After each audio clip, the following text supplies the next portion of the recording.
Di kesempatan ini kita akan sedikit dulu belajar untuk memberikan pencerahan terkait dengan satu momen yang istimewa yang hanya terjadi di bulan Ramadan, yaitu di satu dari sekian malamnya, dikenal dengan Lailatul Qadar, malam Al-Qadar. Ini penting kita bahas karena ada beberapa redaksi hadis juga yang memberikan motivasi kepada kita untuk tidak putus berburu malam Al-Qadar ini sampai ujung Ramadan. Bahkan ada yang spesifik meminta di 10 hari terakhir, kan?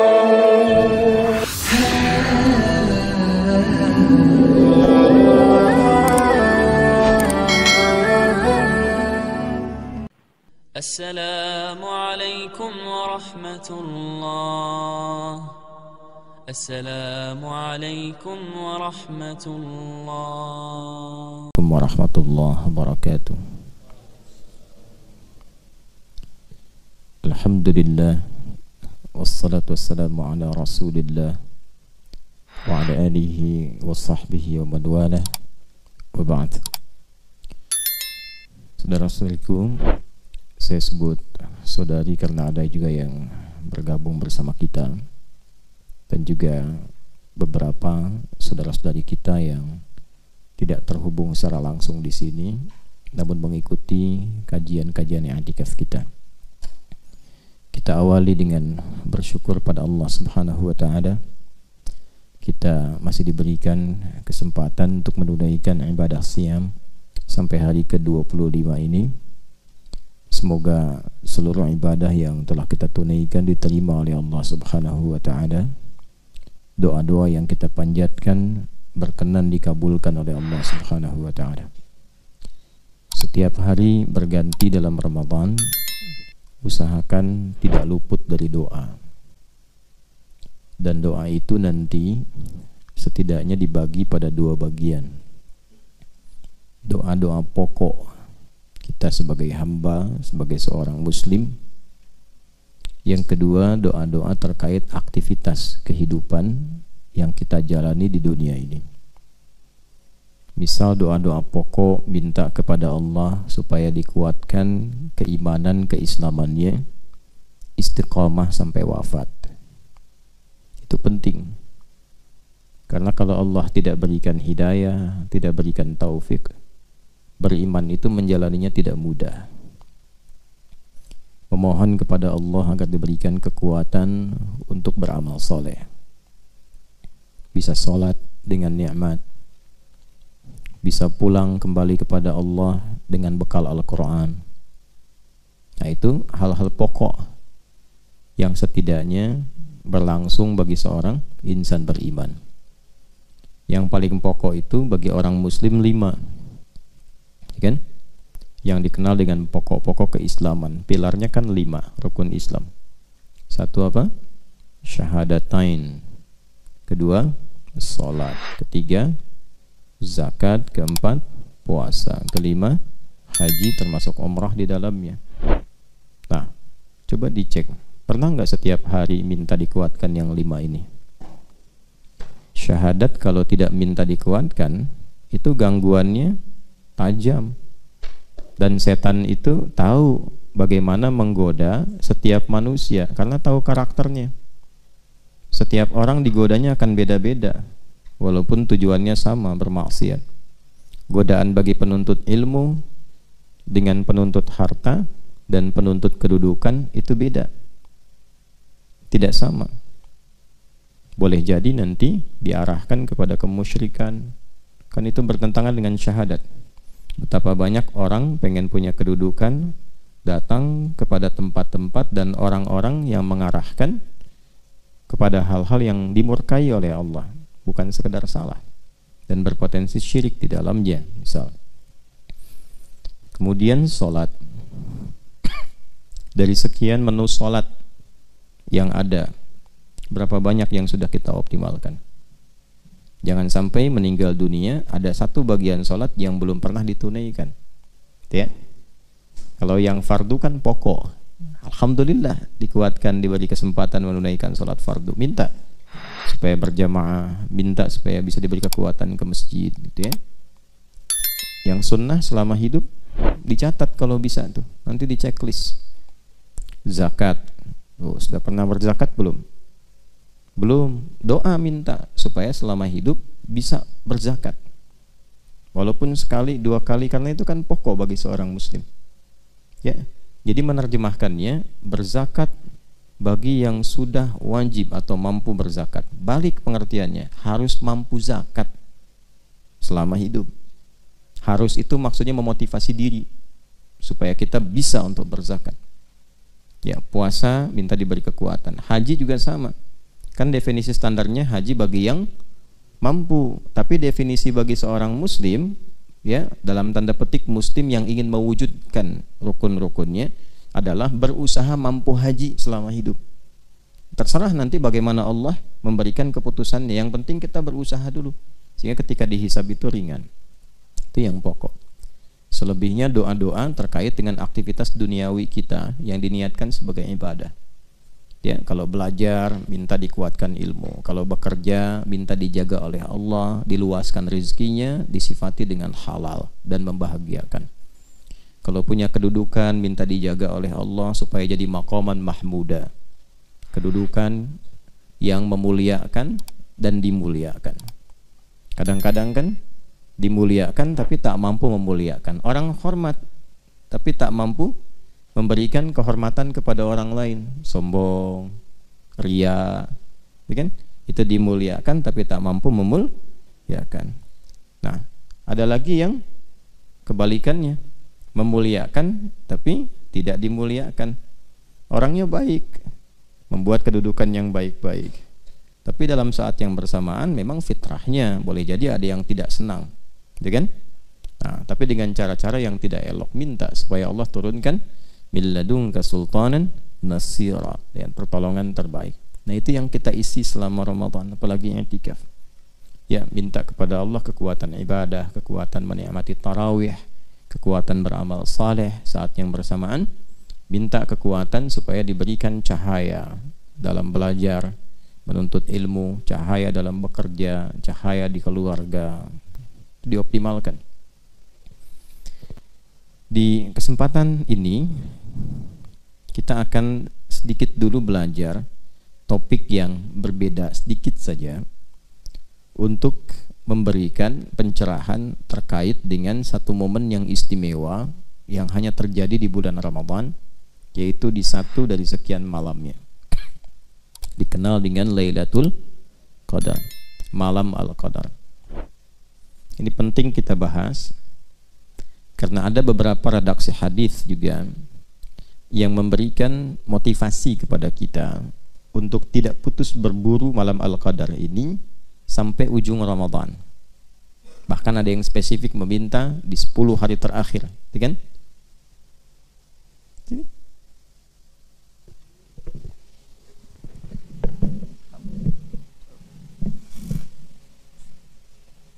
Jadi malam Al-Qadar itu kita akan coba bahas dari mulai apa pentingnya, apa keistimewaannya malam Al-Qadar itu, apa yang dimaksud malam Al-Qadar, kapan terjadinya, apa ciri-ciri yang menyertai seseorang mendapati itu. Dan bila kita mendapati di antara tanda-tandanya, rasanya hadir dan merasakan kemuliaan sesuai dengan isyaratnya, apa yang harus dilakukan? Baik, kita akan fokuskan dulu satu surah saja karena waktunya terbatas. Surah ke-97 dengan namanya Surah Al-Qadar. Allah berfirman, A'udzu billahi minasyaitonir rajim. Bismillahirrahmanirrahim. Inna anzalnahu fi lailatul qadar. Inna, sungguh, demi keagunganku. Ya, terjemahkan na-nya itu seringkali kalau dilihat di mushaf kami kan. Nah, kalau belum belajar ulumul Quran, ilmu-ilmu untuk memahami Al-Quran, bisa potensi keliru pemahaman. Kok bentuknya jamak gitu kan? Nah, kalau ada bentuk jamak itu di ulumul Quran tuh maknanya dua. Kita ambil salah satunya saja untuk memudahkan sesuai topik kitab. Yang paling pokok namanya ta'zimun. nafsi li ta'zimi sya'ni. Ta'zimun nafsi li ta'zimi sya'ni, yaitu menghadirkan keagungan Allah untuk menunjukkan istimewanya atau agungnya satu informasi yang disampaikan. Jadi saking pentingnya informasi yang disampaikan, Allah sampai menghadirkan keagungan zatnya. Gitu ya? Baik. Contoh begini. Presiden bicara misalnya. Kalau cuman bicara biasa, saya menghimbau pada masyarakat supaya mudik dengan tertib misalnya. Biasa ya? Coba lihat yang kedua. Saya Presiden Republik Indonesia, Panglima tertinggi, pemimpin bagi seluruh masyarakat di Negara Kesatuan Republik Indonesia. Saya menghimbau kepada seluruh rakyat saya tanpa kecuali agar menunaikan mudik dengan tenang, damai, tertib dan membahagiakan. Beda nggak satu dengan dua?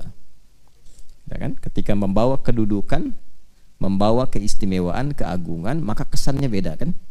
Nah, jika ditemukan dalam Al-Quran inna nahnu yang menunjukkan satu informasi, ini menunjukkan informasi yang disampaikan tidak biasa, pasti istimewa, agung sifatnya, karena di situ Allah menghadirkan keagungan dirinya untuk menunjukkan pentingnya informasi yang disampaikan. Nah, kalau kita tahu ilmunya begitu, cara baca Quran kita akan berbeda, pasti perhatiannya lebih tinggi. Ayat-ayat semuanya penting, tapi ketika menemukan itu, kita merasa ini ada sesuatu yang istimewa, yang beda dari biasanya. Baik. Inna anzalnahu fi lailatul qadar. Demi keagunganku, aku turunkan Al-Quran itu di malam Al-Qadar. Jadi di sini ada dua peristiwa penting. Peristiwa pertama tentang turunnya Al-Quran, peristiwa kedua tentang malam Al-Qadar. Ketika Al-Quran diturunkan dan dibuka dengan ta'zimun nafsi li ta'zimi sya'ni inna, kan? Ini memberikan kesan bahwa Al-Quran itu istimewa, agung. Saking agungnya Allah menghadirkan pembuka dengan keagungan zatnya. Jelas ya? Nah, berarti kalau disebut istimewa, Allah sendiri mengagungkan. Masa hamba membiarkan, menganggap biasa? Ada sesuatu yang istimewa, tidak biasa di Al-Quran itu. Tidak sama, bukan kalam-kalam biasa, bukan kalam makhluk, kalamullah. Karena itu, suatu saat kita akan pelajari sifat-sifat itu, keagungan itu, sehingga kita menemukan apa yang dimaksudkan dalam Al-Quran. Di antara kedahsyatannya, mampu merubah sekelompok manusia yang tertinggal dan terbelakang dengan kompleksitas keburukan perilakunya, tiba-tiba menjadi sesuatu yang sangat luar biasa, sosok-sosok gemilang yang mensibgoh dunia, berubah total itu. Ya, itu Al-Quran. Nanti kita akan lihat apa yang paling pokok di Quran. Kita bahas dulu bagian keduanya. Yang kedua, malam Al-Qadar. Berarti ada yang istimewa di malam Al-Qadar itu, bukan malam biasa. Karena itu menggunakan tak di ujungnya. Ya? Ada lail, ada lailah. Kalau lail umumnya menunjuk pada waktu malam standar umum. Inna fi khalqis samawati wal inna fi khalqis samawati wal wa ikhtilafil laili wan nahar, pergantian waktu siang dan malam. Itu kalau disebutkan lail umumnya menunjuk pada waktunya dari ba'da isya sampai menjelang fajar. Menjelang ya, bukan sampai fajar, karena nanti ada waktu jeda singkat namanya sahar. Aktivitas yang dikerjakan di waktu sahar namanya sahur. Makanya kita makannya makan apa? Sahur, maksudnya dilakukan di waktu sahar. Ya, kurang lebih 15 sampai 25 menit sebelum fajar. Jadi kalau subuh misalnya 4.38, ya kurang lebih 4:04 atau 4:10. Kalau jam 3, setengah 3 terlalu dini, ya terlalu awal makannya. Nah itu sahar. Jadi dari mulai malam ba'da isya itu sampai menjelang fajar. Nah, bahasanya menjelang fajar. Itu lail namanya. Kalau ada yang istimewa sampai menjelang fajar ini dari ba'da isya, maka di antara rumusnya tambahkan ta. Jelas ya? Jadi kalau ada ta mengiringi kata lail, ini menunjukkan di malam itu tidak biasa. Ini umumnya ya. Walau nanti dalam beberapa keterangan tergantung konteks bisa berbeda. Tapi umumnya teorinya begitu. Kalau ada ta bersamaan dengan lail, maka ta itu menunjukkan sifat yang tidak sama dari waktu-waktu malam yang biasa. Setiap malam bisa tahajud gak? Bisa. Karena itu saat menyebutkan sholat malam itu pakai lail, bukan lailah. Coba Quran surah 17 ayat ke-79. Wa minal laili fatahajjad bi. Bukan wa minal lailah. Artinya setiap malam ada potensi untuk tahajud. Ya. Tapi kalau ada satu malam yang istimewa yang tidak sama dengan malam-malam lainnya, maka salah satunya tambahkan ta pada kata lail itu menunjuk pada sifat. Karena itu ayatnya berbunyi inna anzalnahu fi lailatul qadar. Baik. Lailah ya, bukan lail kan? Nah, apa istimewanya malam al-qadar itu? Kita ambil keistimewaannya dulu. Ya. Satu. Ini langsung keterangan Qur'annya. Wa ma adraka ma lailatul qadar. Ini indah sekali nih ya.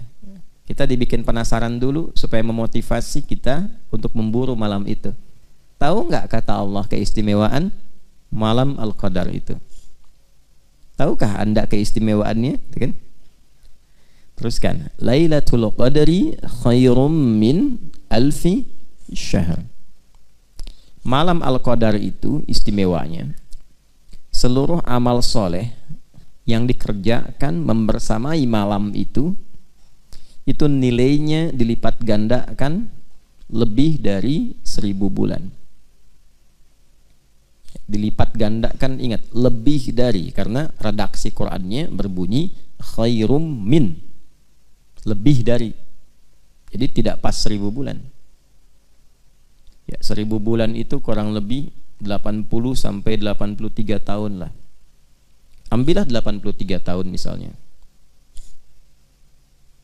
Berarti lebih daripada itu.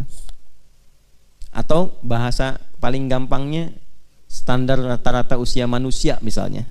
Ya. Baik. Jadi kalau Anda beribadah seumur hidup, kan? Itu bahasa gampangnya.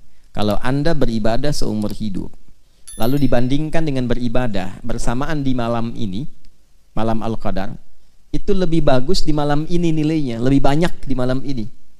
Lebih dari apa yang pernah dikerjakan selama hidup. Ya, dalam satu amalan ya. Misal selama hidup tiap malam tahajud tuh, ya kan? Tiba-tiba pas malam Al-Qadar tahajud juga. Itu satu malam itu nilainya bisa melebihi yang dikerjakan selama hidup. Bahasa gampangnya begitu. Ya, yang dimaksud rata-rata umur manusia hidup. Ya kan? Rata-rata ya kata Nabi SAW, umatku itu ya umurnya ya di antara 60-70 dan sedikit yang melampaui itu, sedikit. Jadi kalau yang lewat 100 itu sedikit, nggak banyak. Bisa dihitung jari sedunia tuh, kan? Ya, rata-rata kan di kisaran itu. Kalau ambil pertengahannya sekarang misalnya, ambillah seperti hitungan 1000 bulan misalnya. Ya, antara sampai 80 tahun. Bersamaan dengan malam itu ibadah, tahajud sekali aja, itu nilainya lebih daripada 1000 bulan. Luar biasa tuh. Ya. Jadi kalau ada yang kurang-kurang selama hidup beramal, ketutup tuh dengan malam itu. Nah, ini kan masalah iman. Kalau ibadah kan bacanya pakai iman. Ibadah itu kan amal soleh. Amal itu jadi soleh kalau ada imannya. Kalau tak ada iman nggak jadi soleh. Karena itu setiap ada kata iman itu mengantarkan pada amal soleh. Wal 'asr innal insana lafi khusr illa alladziina amanu wa 'amilus shalihat. Masuk surga juga pakai iman dan amal soleh. Wa basyiril ladzina amanu wa 'amilus shalihat anna lahum jannatin tajri min tahtihal anhar. Nah, amal soleh itu bisa jadi soleh amalnya kalau ada iman. Sifatnya disebut ibadah namanya.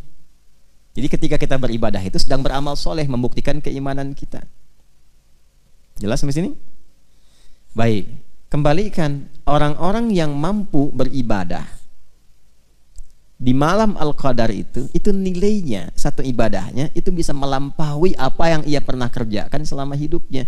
Tertutup itu yang kurang-kurang dalam ibadah itu. Masya Allah. Kalau taubat dia, wah itu luar biasa. Luar biasa penerimaannya di sisi Allah Subhanahu wa taala. Antum baca Quran misalnya. Selama hidup sekarang kira-kira berapa kali baca Quran itu? Khatam berapa kali? Atau baca satu surat berapa kali? Alif Lam Mim berapa kali itu? Yasin berapa kali? Atau yang kira-kira pembukanya satu huruf, Qaf, Nun, gitu kan? Dibuka gitu dengan huruf-huruf muqatta'. Berapa kali baca itu? Tapi bersamaan dengan malam Al-Qadar, Nun, Kang Duni baca itu tuh, Nun, pas malam Al-Qadar, itu baca itu lebih dari 1000 bulan. Kayak antum baca Nun lebih dari 83 tahun. Nun, Nun, Nun, Nun. Masya Allah. Habis itu meninggal misalnya. Itu Masya Allah. Luar biasa. Ketutup tuh amalan-amalan. Tanya sama malaikat Mungkar Nakir. Mah kita buka. Kitabmu apa? Nun. Bawa tuh. Ya. Nah, jadi potensi malam Al-Qadar itu satu, berlimpahnya pahala. Kan Ramadan ngejar pahala kan salah satunya. Karena Ramadan itu pekan iman. Pekan iman dan amal soleh. Gitu. Jadi bukan pekan dunia. Karena itu dibukanya panggilannya dengan panggilan iman. Ya ayyuhalladzina amanu kutiba alaikumus siyam. Jadi momentum Ramadan itu memang untuk meningkatkan iman. Bukan mencari dunia. Kalau dunia kan udah 11 bulan. Ya kan? Nah, iman itu kan prospeknya akhirat. Jadi Ramadan itu momentum untuk menguatkan prospek-prospek dan proyek-proyek akhirat kita. Gitu. Jadi kalau kita kembalikan, kita tarik kepada aspek tadi, bacanya pakai iman. Malam Al-Qadar itu nggak bisa dibaca pakai ukuran dunia. Ukurannya pakai ukuran akhirat. Ya, bukan melulu pakai akal, tapi menggunakan iman. Kalau imannya bekerja, dikejar. Kalau nggak bekerja, nggak akan dikejar. Jelas ya? Teruskan. Yang kedua, apa keistimewaannya? Tanazzalul malaikatu warruhu fiha biizni rabbihim min kulli amr. Masya Allah. Semua malaikat turun berdesak-desakan ke bumi. Ini asal kalimatnya tatanazzalu. Itu asalnya.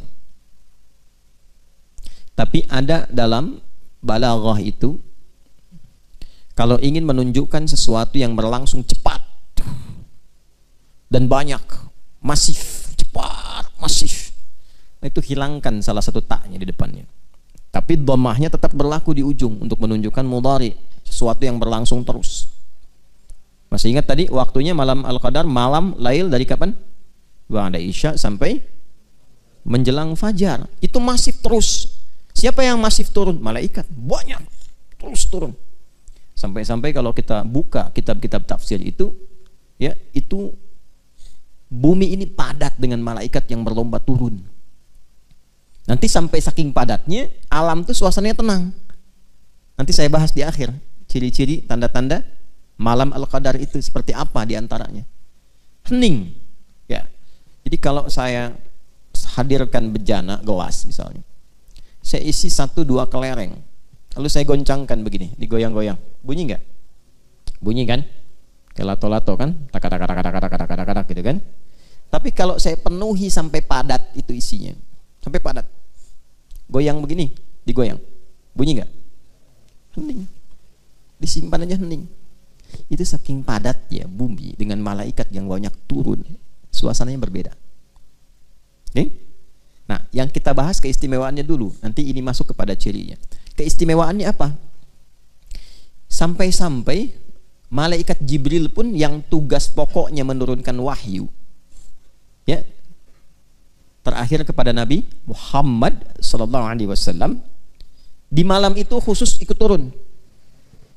Ya kan? Ikut turun, mimpin malaikat. Kan Rohul Amin itu pemimpin para malaikat.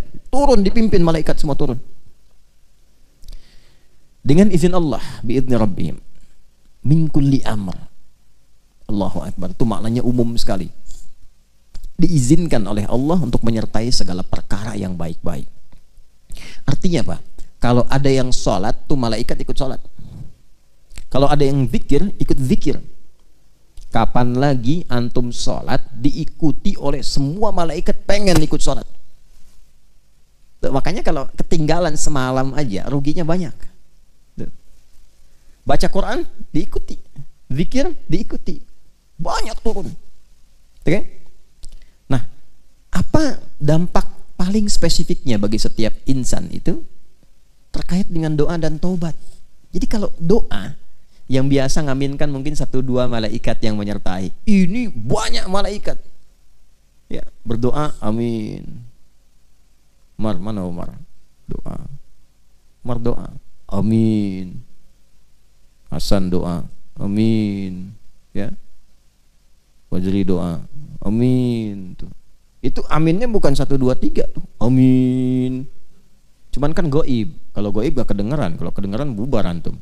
Amin. Ini kan bubar. Siapa nih? Lihat sayap begini. Siapa? Israel. Oh. Ya. Gitu. Nah itu sekali lagi perkaranya iman. Ya. Jadi jangan pakai akal, pakai iman. Karena akal terbatas. Ingat, akal itu sama kayak mata, sama kayak telinga.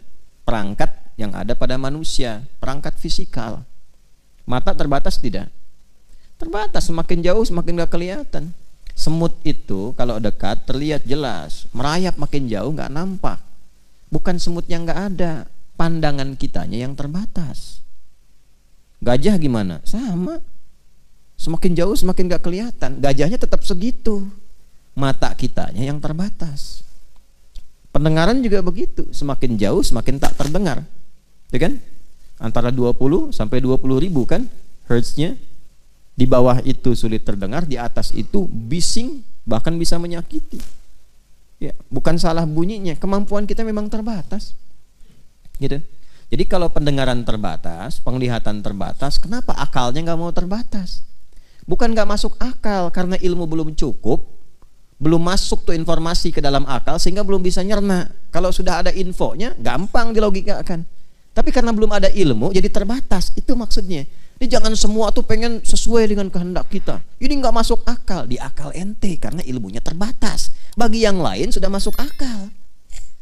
Rumusnya apa supaya cepat bisa dipahami oleh akal? Kalau ada akal terbatas memahami, pahami oleh iman dulu. Nanti iman akan membimbing akal dengan hikmah. Hikmah itu yang menjadikan akal paham. Itu rumusnya. Dan itu di Quran sudah ada. Makanya kalau orang dapat hikmah itu dapat anugerah yang banyak. Surat apa? Al-Baqarah ayat berapa? 269. Yu'til hikmata may yasha' wa may yu'tal hikmata faqad utiya khairan katsira. Terus wa may yadhakkaru illa. Tuh, kalau sudah dapat hikmah langsung jadi ulul albab. Paham esensi sesuatu, cepat menangkap. Baru satu kata udah paham nih kemana nih arahnya nih, ya kan? Udah mengerti. Baru disebutkan satu kalimat, udah ketawa seseorang tuh. Dia tahu arahnya mau kemana. Baru disebutkan dan nangis, paham. Waktu Nabi pidato Haji Wada itu semua tenang-tenang aja. Abu Bakar nangis. Abu Bakar paham. Nah itu paham takwil, mengerti hikmah. Beliau nangis karena tahu kalau Nabi pidato sudah begini, tugas berakhir. Kalau berakhir berarti akan meninggal. Gitu. Nah, jadi kalau mengerti hikmah itu dalam. Balik lagi, ya malaikat itu datang banyak. Doa dikabulkan. Makanya manfaatkan setiap malam berdoa. Yang sulit-sulit itu malam itu tiap malam. Yang kita rasakan mungkin ada kesulitan menghafal, kesulitan memahami, kesulitan dalam pekerjaan. Ya, bayangkan, hadirkan, minta sama Allah. Mungkin Allah tetapkan di malam itu dikabulkan supaya kita terus bersemangat ibadahnya. Hikmahnya buat kita juga, jadi makin rajin ibadah. Kalau nggak percaya silahkan cek proyeknya misalnya, ya, ilmu macam-macam nih, mintalah. Tapi harus tulus, karena kan perkara iman. Kalau iman kan babnya ikhlas, ya kan? Kalau iman babnya ikhlas, semakin kita minta, semakin tulus, semakin baik, semakin cepat dijawab, gitu. Kemudian apalagi malaikat kalau sudah menyertai, itu peluang memohonkan ampunan kepada Allah dari dosa hamba bagi yang minta ampun. Nah, karena itu apa yang harus dilakukan? Banyak istighfar. Maka Nabi mengajarkan kan doa kepada Sayyidah Aisyah radhiyallahu taala anha. Kalau sudah terasakan itu, kayaknya feelingnya beda nih dari malam-malam yang lain nih, beda nih. Sampai ada yang mengatakan para ulama, setiap orang itu nanti ada feeling yang sama, ada feeling-feeling yang spesifik tuh, sebagai anugerah dari Allah. Nah, kalau udah dapat feelingnya seperti itu, apa yang harus dilakukan? Nabi mengajarkan satu doa.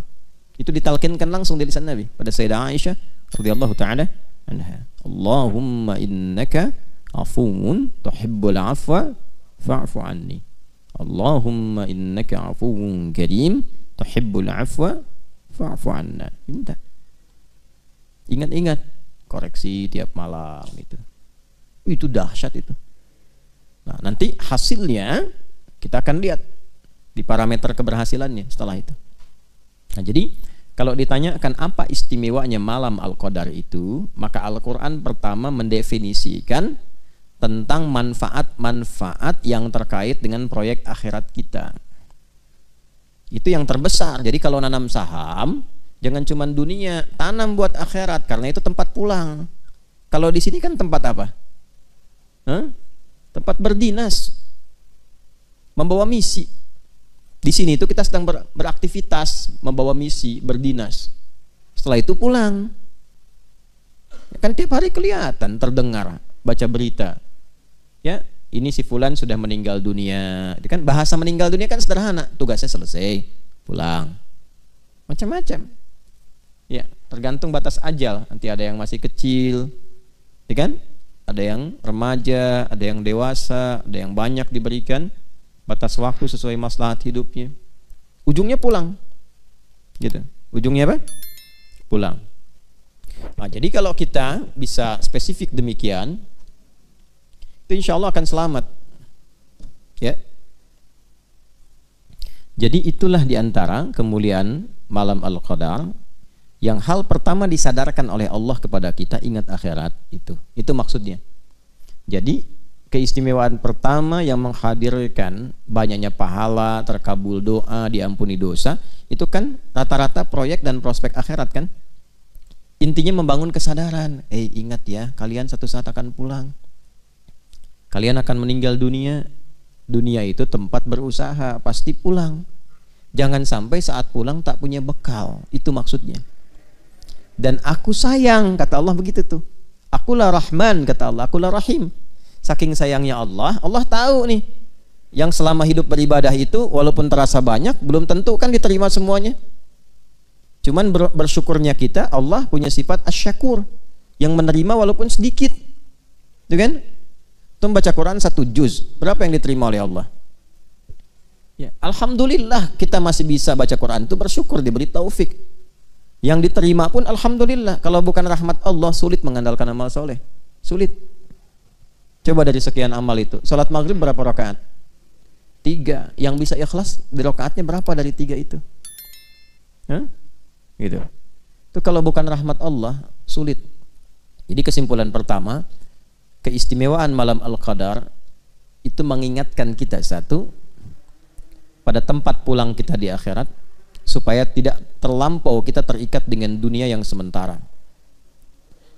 Yang kedua, untuk itulah Allah dengan sifat kasih dan sayangnya menghadirkan banyak peluang-peluang prospek akhirat, investasi-investasi akhirat yang mampu meringankan hisab kita saat kembali dan menempatkan kita di surga dengan rahmatnya. Itu yang pokok. Keistimewaan kedua, saya cepat. Apa itu qadar?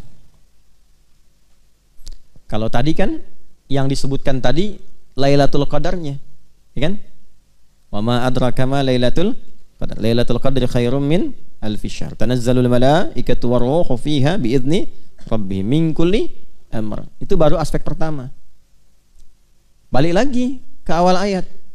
Inna anzalnahu fi lailatil qadar. Qadar itu apa? Hah? Qadar itu ketetapan Allah bagi seluruh makhluknya dalam menjalani kehidupan. Jadi, ketetapan Allah bagi seluruh makhluknya yang bersifat mengikat, kan, dalam menjalani kehidupan. Contoh, ajal itu qadar, rizki itu qadar Allah. Karena itu Allah tetapkan lalu diberi petunjuk untuk menjalaninya. Kan kita baca dalam setiap witir, Sabbihisma rabbikal a'la alladzi khalaqa fasawwa walladzi qaddara. Kemudian fahada. Kita memuji Allah, terima kasih ya Allah. Engkau Tuhan yang paling agung, yang paling istimewa, satu-satunya Tuhan yang dipertuhankan, disembah, yang telah mencipta lalu menyempurnakan ciptaan, lalu menentukan kadar kehidupannya dengan sempurna dan diberi petunjuk bagaimana menggunakannya. Gitu. Jadi malam Al-Qadar itu adalah malam saat Allah menetapkan semua yang terkait dengan kehidupan makhluk. Kita tarik, kitalah manusia saja. Di situ di malam itu aturan hidup kita awal sampai akhir mengikat sifatnya pada setiap personal kita. Kapan mulai berkehidupan, kapan wafat, berapa rizkinya dan seterusnya di malam itu. Nah, kan Allah berjanji kan, kita kan nggak tahu kan, ya bagaimana kadar kita kan, yang diperintahkan oleh Allah menjalani hidup, kadarnya sudah diatur, ya kan, rizkinya sudah ada kan, yang diperintahkan apa? Berikhtiar supaya dapat rizki itu selama hidup, rizkinya sudah ada, ya kan, ajalnya sudah ditetapkan kan, cuman nggak dikasih tahu kapan pulang kan, yang diminta apa? Jalani aja sampai ajal datang. Tapi kalau kita nggak tahu petunjuk bagaimana menjalaninya, rusak misinya. Coba bayangkan. Ingat ya, ajal sudah saya atur ya, misal, ajal sudah diatur ya, nanti pada waktunya kamu meninggal, jalani aja. Tapi nggak dikasih tahu gimana cara menjalaninya. Hah? Manfaat gak hidupnya?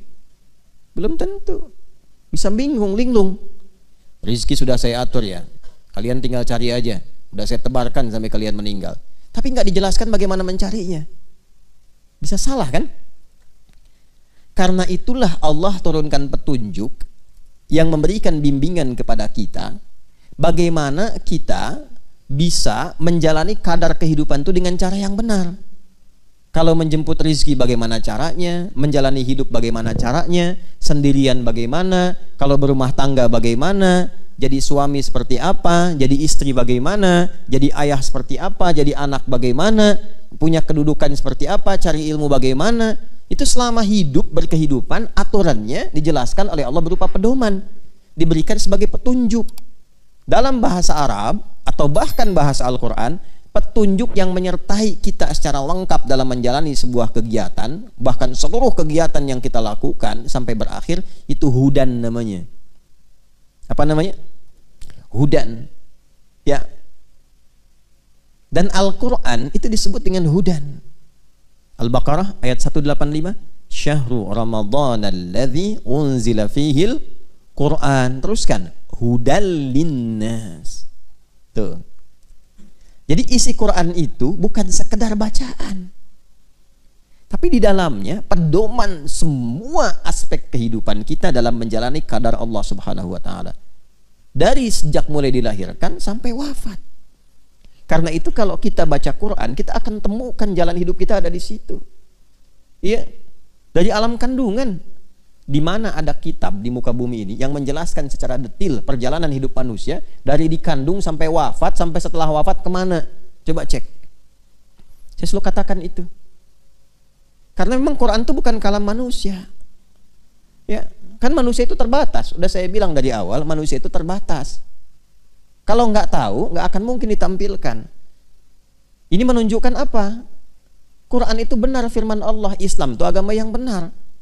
Karena cuma Tuhan yang benar yang bisa menerangkan kehidupan kita. Gitu. gimana Nabi Muhammad SAW, Rasul mulia, tapi kan tinggal di tempat yang ya tidak ideal dalam konteks kehidupan manusia. Ya, jauh dari Romawi, Persia, peradabannya. Nggak pernah belajar, nggak pernah sekolah, nggak pernah ada guru, bisa menyampaikan informasi yang sangat detil, sifatnya abadi, lengkap, awal sampai akhir. Ini menunjukkan Quran benar, ini menunjukkan Islam itu agama yang benar. Kita mesti yakin sebagai mukmin itu. Itu aja cara memahaminya. Kalau akalnya masih berfungsi dengan baik, itu insya Allah bisa mencerna.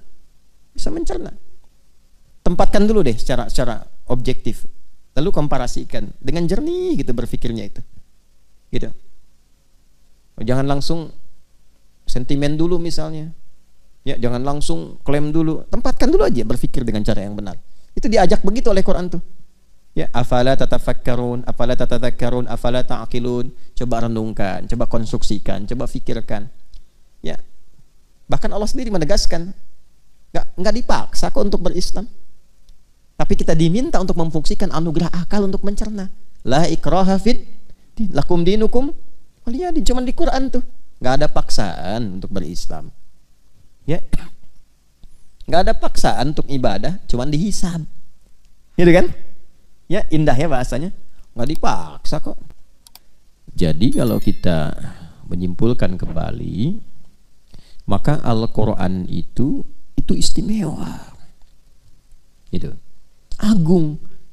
Karena itu saking agungnya Allah menghadirkan keagungan zatnya saat menyampaikan informasi diturunkannya Al-Quran. Itu bersamaan turunnya dengan ketetapan qadar.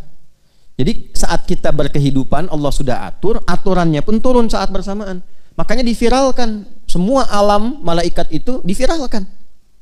Kan diturunkan ke langit dunia dulu kan, sebelum turun kepada Rasulullah secara detil.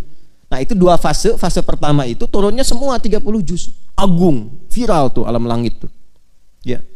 Sampai ke langit dunia dulu. Nah itu yang dimaksud anzala. Nanti baca di buku saya yang makna ayat puasa.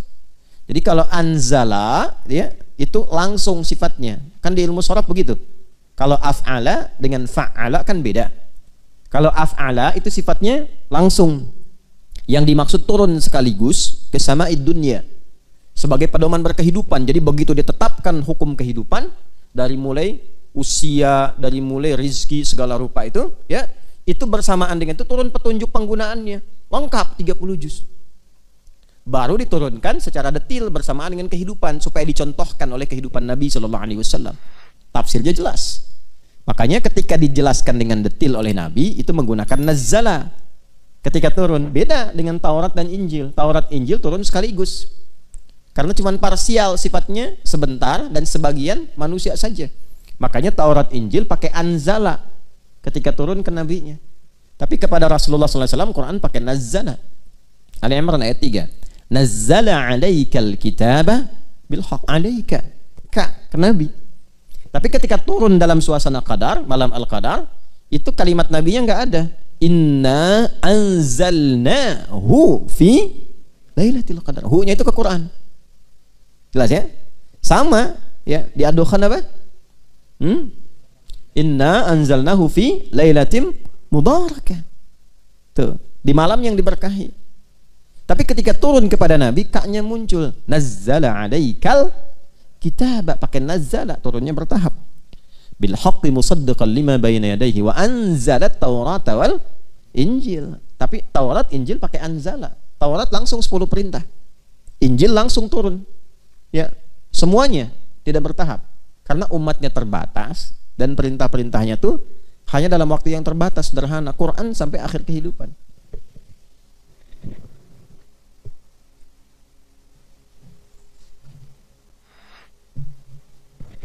Ya, paham ya?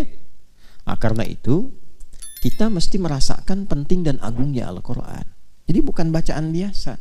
Kalau pengen hidupnya berkah, pengen semuanya mudah, ringan, tenang, senang, keluarkan isi Quran untuk diamalkan. Kalau dibaca saja dapat ketenangan, dapat pahala. Tapi kalau ingin dapat kenyamanan berkehidupan, diamalkan isinya. Dikeluarkan secara tematik, ngajinya tematik.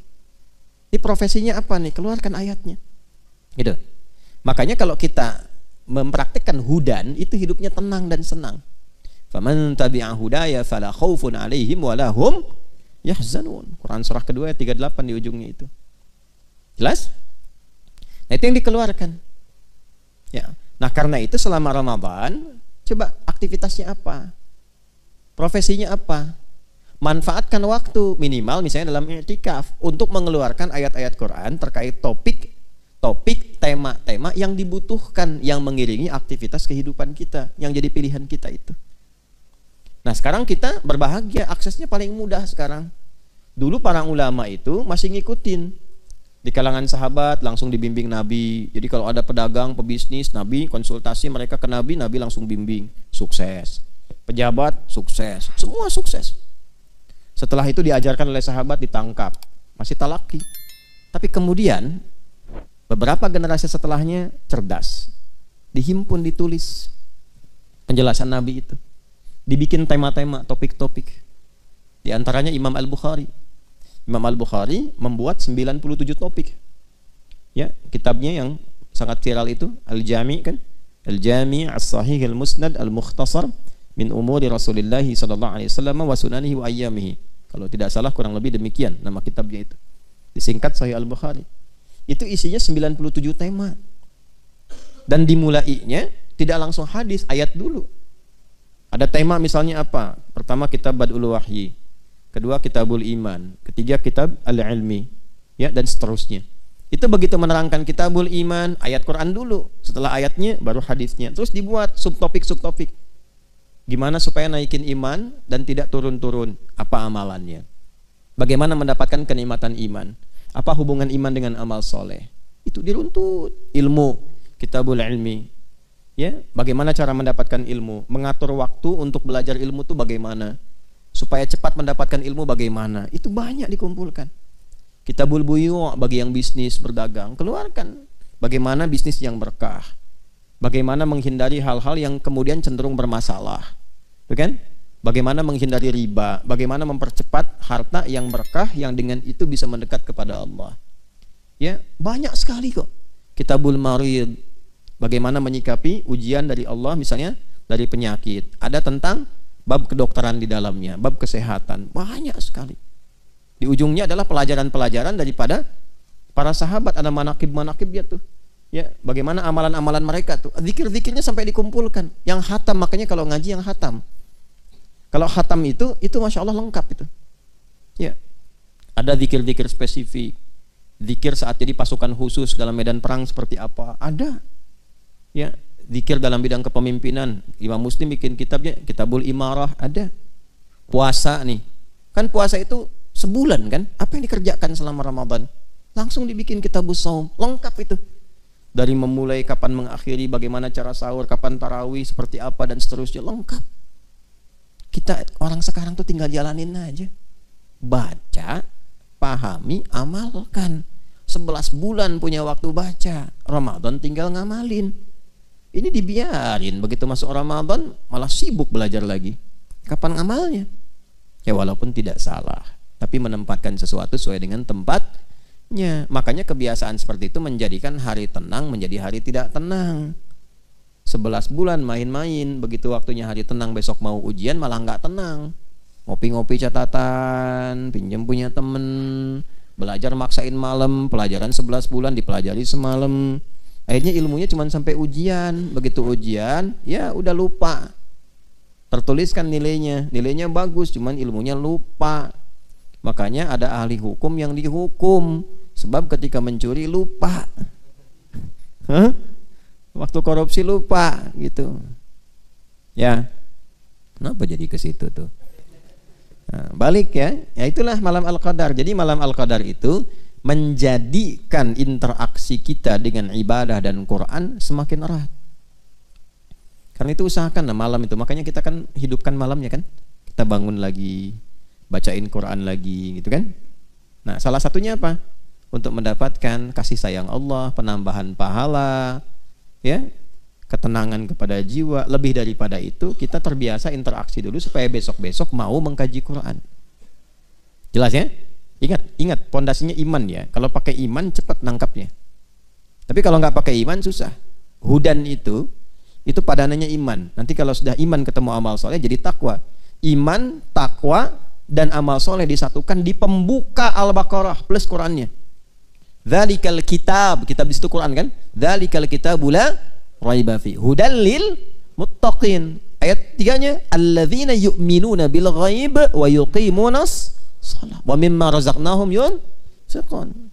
Masukin ke Ramadan latihan jadi takwa. Kan hudal lil muttaqin, petunjuk bagi orang takwa. Ramadan kan berlatih menjadi takwa. La'allakum tattaqun. Makanya amalan-amalan takwa yang di Al-Baqarah itu kita kerjakan, kita perbanyak saat Ramadan. Gimana meningkatkan iman? Baca Quran, baca kan? Meningkatkan saat Ramadan. Wa yuqimunas shalah, salatnya makin banyak kan? Wa mimma razaqnahum yunfiqun, senang infak kan? Itu. Jadi Quran tuh kalau kita baca dengan benar nyambung semua, kan ya petunjuk hidup. Jelas ya?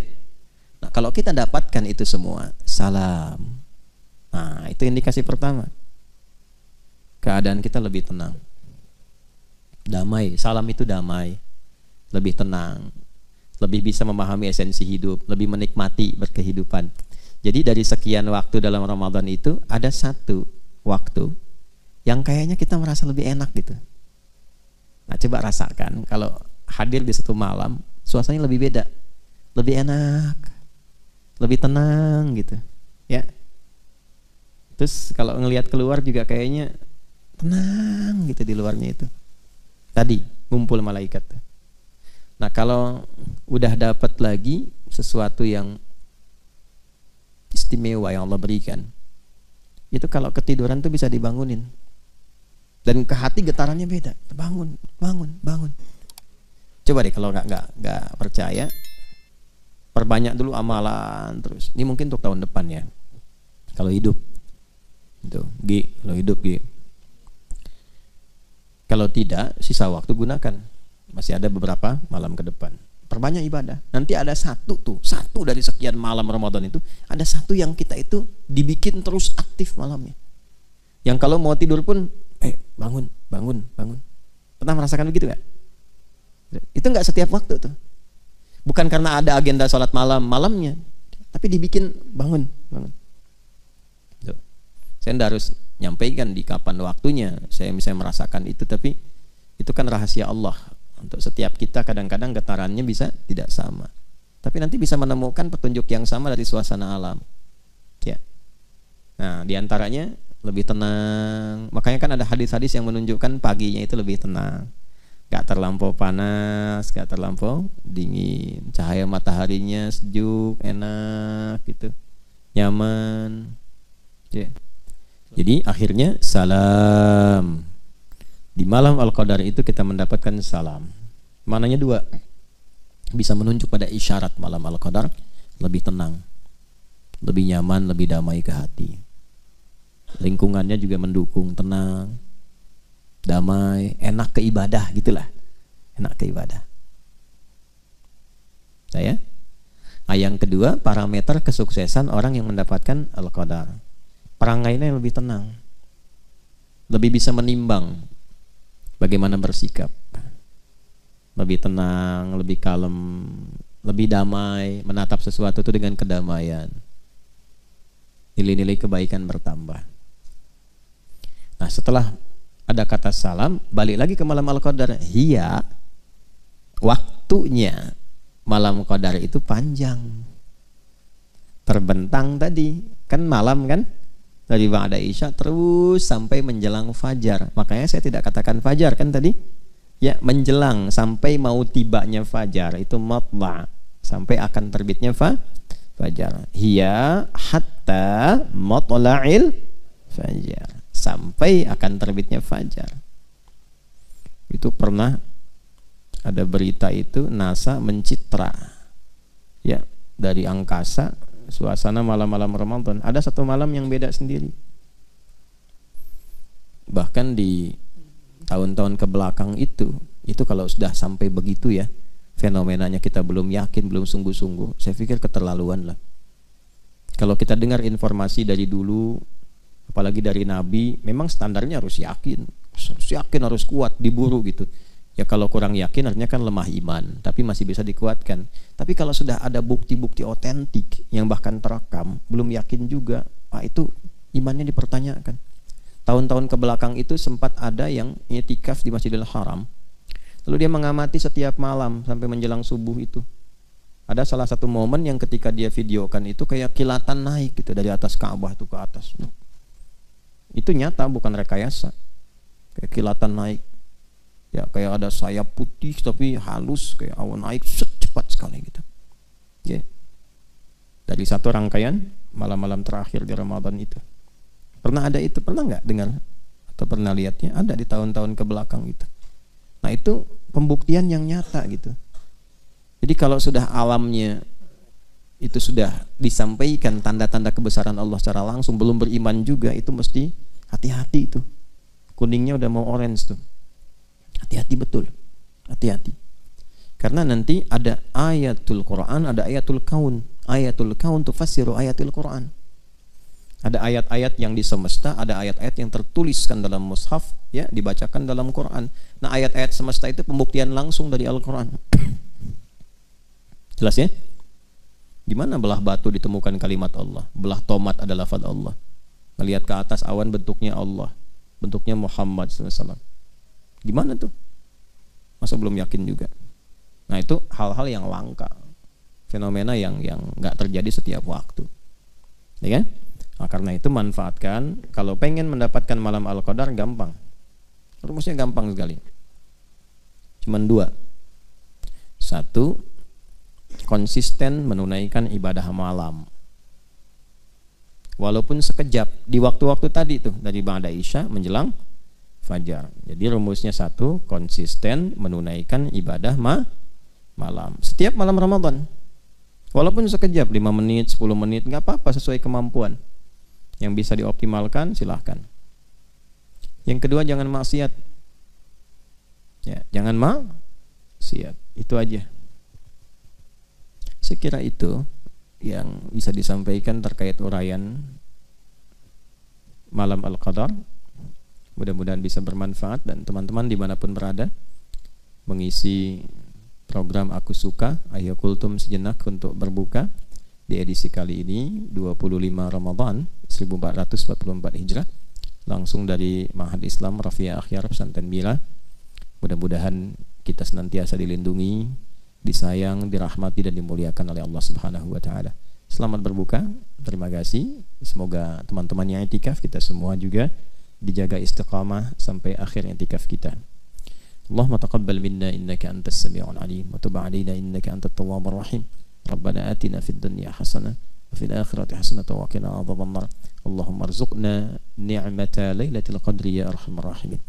Rabbana atina fid dunya hasanah wa fil akhirati hasanah wa qina adzabannar. Wa sallallahu ala sayyidina Muhammad wa ala alihi wa sahbihi ajma'in. Wa akhiru da'wana subhanakallahumma wa bihamdika asyhadu an la ilaha illa anta nastaghfiruka wa natubu ilaik. Walhamdulillahi rabbil alamin. Assalamualaikum warahmatullahi wabarakatuh.